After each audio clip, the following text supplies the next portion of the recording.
What's up? This is Levi. And Ryan from Miss May I. And you're watching Grasser Production. Hi, I'm Christina, and today we are meeting Ryan and Levi from Miss May I. Hello, guys. Hello. How's it going? Good. Happy to be back in Europe. It's been awesome. It's been too long. Yeah, so we are in Schweinfurt today. And let's talk about your new album.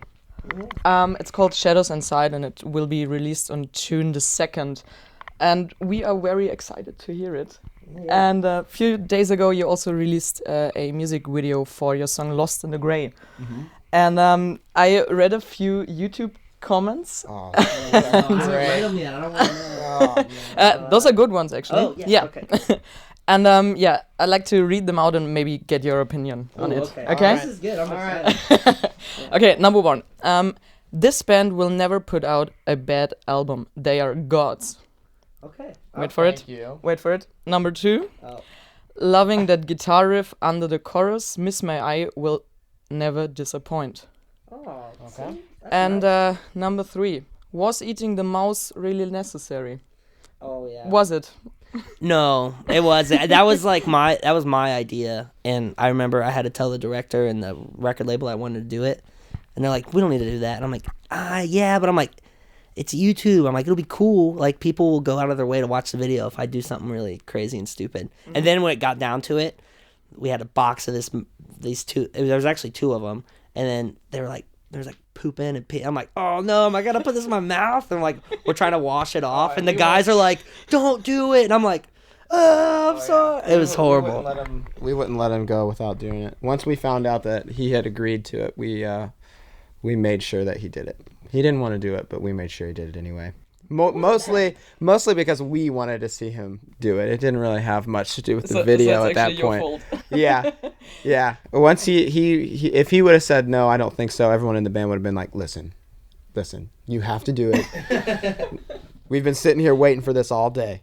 Yeah. Like, you're not going to take this away from us. We're going to watch you eat the poop mouse. Like, we waited till the very end too. We're like, I had to like work my way up. It only took like 30. I did it for like 30 seconds, and I was like, get away from me. But so was it a one take? You did it? Oh, it was actually 3 takes. Okay. Yeah, but because I went down and then he like touched it, and they're like, no, it's gotta go further. I'm like, damn it. So I had to go further in every time, and I'm like, oh, this is horrible. It was like nice though. It wasn't like I think the mouse was way more scared than I was. Sure. Yeah, he was free. He definitely thought he was getting eaten. In his mind, it was all over. Yeah. Yeah, he thought he was getting eaten for sure. No. Yeah. Oh, okay. Yeah. All right. So besides that, I think, or you told in another video that this is like your most extreme music video ever. Yeah. So I also think that the vibe for it is well captured in this one.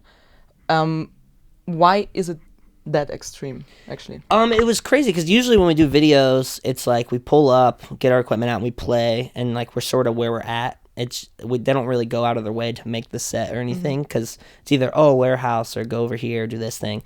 And this time we showed up in a studio in the city, and we're like, how the hell are we supposed to do like a woods shot?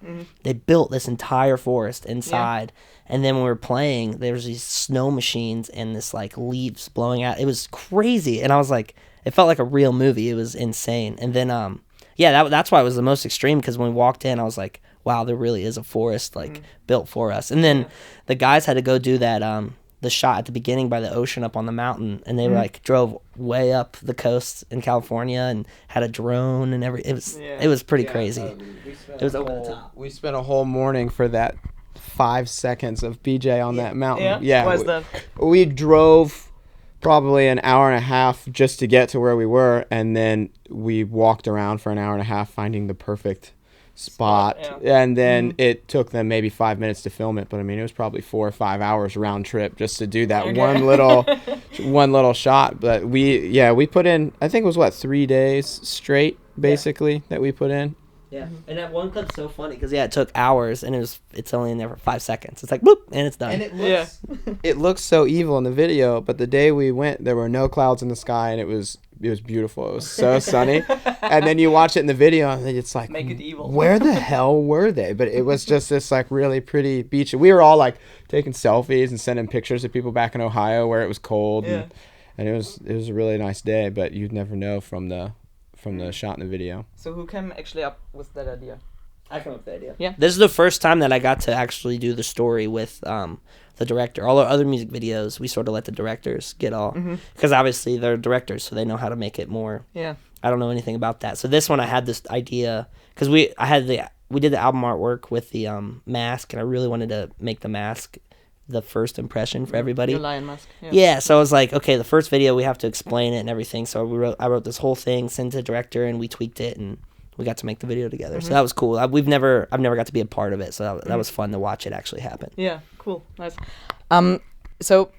We are, as I said before, in Germany, Schweinfurt right now, and do you have any opinion on maybe European venues or European fans compared to the US? Oh man, we've been raving on this tour. We get treated great when we play here. Like there's so much food and stuff. Yeah. There's so much food. They care. In Germany especially. Yes. Or in, yeah. Okay. They make a great dinner every time you play here, and the shows have been amazing the whole time.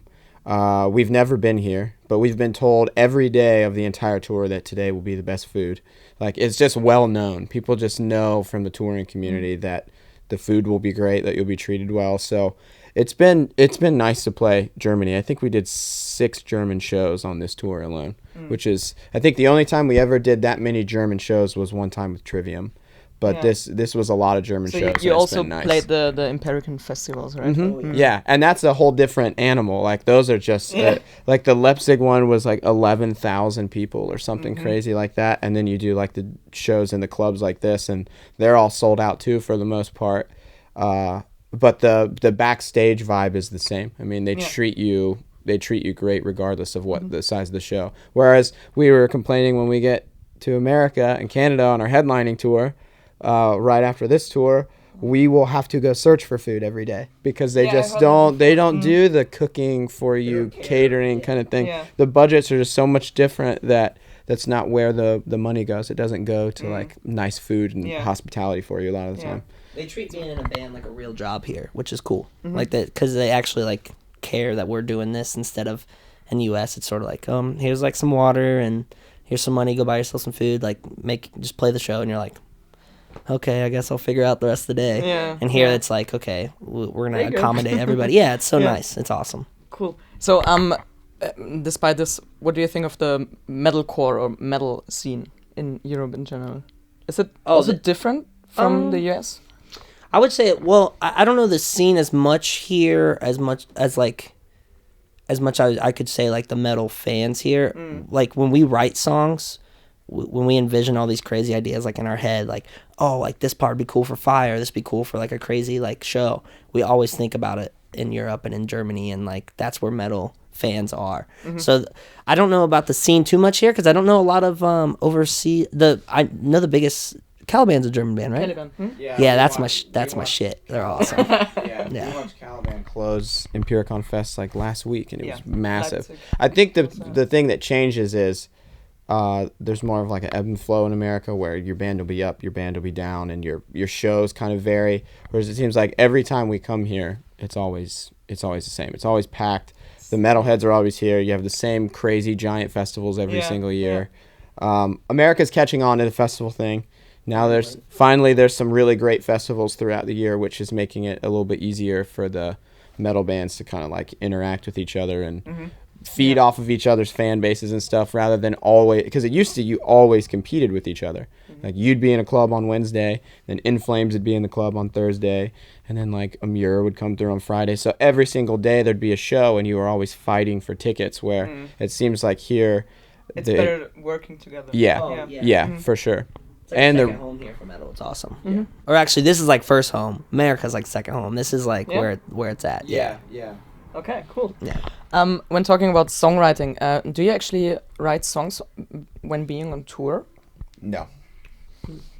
Justin riff. Yeah, they'll do the instrumental stuff, but when it comes to the lyrical content and the actual songs that make the record, we rewrite everything in a studio before we finish up the releases. So like this time we went to Nick with 20 songs, rewrote them, sent those to Levi and Drew in LA, they narrowed those down to a select few. Then we kind of dialed those in, and then I flew to LA, and Levi and I did the 10 songs of vocals while we were in LA. So it was actually probably like a 2-year process to do the record, but the actual recording was about 4 months, 5 months. That's pretty fast.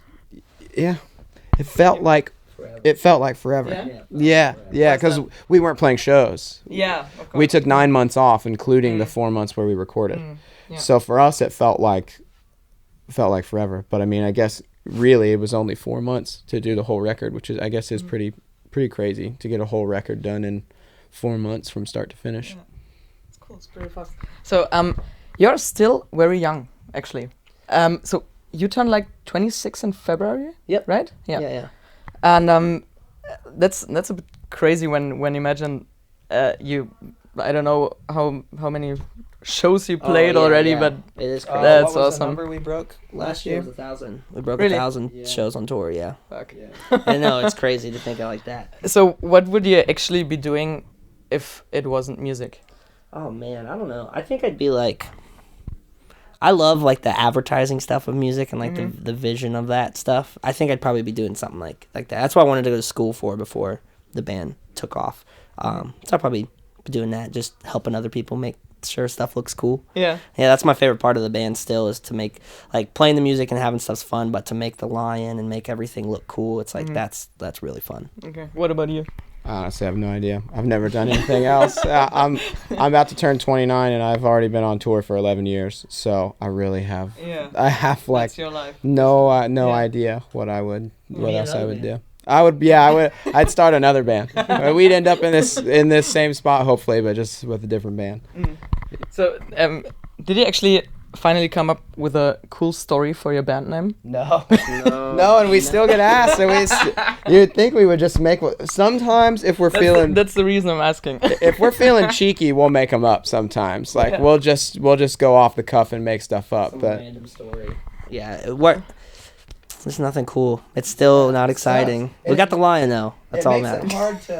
it makes it hard to explain to people when they ask you what your band name is, and you say it, but it doesn't mean anything. It makes it that much more difficult for them to actually hear what you said. So you say like Miss May I, and they're like, come again? Like no one ever actually hears what our band name is the first time. They're just like, I have no idea what you're saying. Could you spell it? And like, there's not even that many letters in it, but yeah. Well. And I get to say space too when you spell our name. I'm like MISS space MAY, and I'm like another space, and then the letter I, and they're like, oh, I know what you're saying. I'm like, jeez, yeah.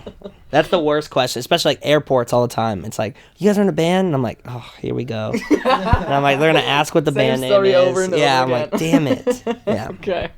All right, fun question. If you had to pick one pop song to cover it, which one would you choose and why? Oh man, what's that Imagine Dragons song that I've been humming for like 2 weeks? Hang on, you guys. I'm gonna cheat. For me, right. mine would be My Love by Justin Timberlake. That song's sick. Yeah? Yeah, dude. That's a good song. Yeah, you can probably make a cool guitar riff for the keyboards. Would you do it like in a metal version or? I don't know. I like it, the original version. Yeah? I might just sing over the original version, just release it. Yeah, it's pretty good. Yeah. So that Believer song. You guys, Imagine Dragon. yeah, Believer. Not hitting here. It's huge in America right now. Not that Yeah. All right. Let's talk about influences and rude comments at the same time. Oh, okay. You once told a story about the band The Used and singer Bird, which you met in front of a tour bus, I guess. Yeah, on tour, on Warped Tour. Yeah. Yeah. We became friends on Warped Tour. Yeah. And you told us that you always wanted to be the cool dude, like he was. Oh yeah. Yeah, and so is it still the same when dealing with rude comments, maybe, or with the social media hate? Yeah. Can you still be the cool dude? I try to be, because I feel like a lot of people, when they say that stuff, they do it to get the attention. They want you to like freak out. You know what I mean? Because there's some people that say really crazy stuff just so you can freak out and go crazy. And I sort of just like brush it off the shoulder. So I still try to like play it cool, even when there's like really mean tweets and YouTube comments. I'm like, okay, whatever. Like, la la la. So Like, are you still reading the comments? I read everything except YouTube because I don't know what it is, but YouTube is. I'll read every tweet, every Facebook comment, every article, comments, anything, and then when it comes to YouTube, I don't even want to look at it because those people are ruthless. Because they do it just to make you. They say stuff that's so out of the box and like so far fetched just to get people to start talking. Except the ones I picked. Oh yeah, those are great ones. Those are great. We cringed when you said you had those. We were like, oh no. Yeah, I have the opposite mentality. I don't read it. I don't read anything. I don't read it. I'm gonna do what I'm gonna do regardless of what they're gonna say. No matter what. Yeah. So I used to be really bad about reading them, and I'd get all pissed off and try to shoot back at people, and now I just don't even bother. I already made the album. Like I can't unmake it. If you don't like it, it's already done. So like, what am I gonna do about it? So I mean, I just kind of go with it. The same mentality as when we play live. Like when you have a really great show, you're like, all right, and when you have a really bad show, you're like, I screwed up. I mean, what am I gonna do? What am I gonna do about it now? I already did it. I already messed it up. So I just gotta move on. So Levi, did you actually have a screaming teacher, or how did you? Yep. Yeah. We Ryan actually came one time too. Melissa Cross, the Zenna screaming lady. She I've went to her 3 times. So I've went to her, I think that was like 4 years ago. I started going to her, and it really helped everything. And like I still do her warm-ups and everything every day on tour. And I also take a lot from just other bands I look up to and like sort of absorb as much like knowledge as I can. Like on this tour, I'm trying something because I started getting heartburn a lot because I'm getting old and I'm playing so many shows. 26, yeah. Well, I'm getting like heartburn. I'm like, oh, I need to do. And I remember when we toured with Trivium, Matt doesn't eat 4 hours before he plays. Yeah. And I'm like, I'm going to try that. And I tried it and it's been awesome. Yeah. So I'm just like absorbing stuff. He doesn't speak either. Yeah. Oh, I don't do that. I hang out. I hang out too much and talk too much. I can't.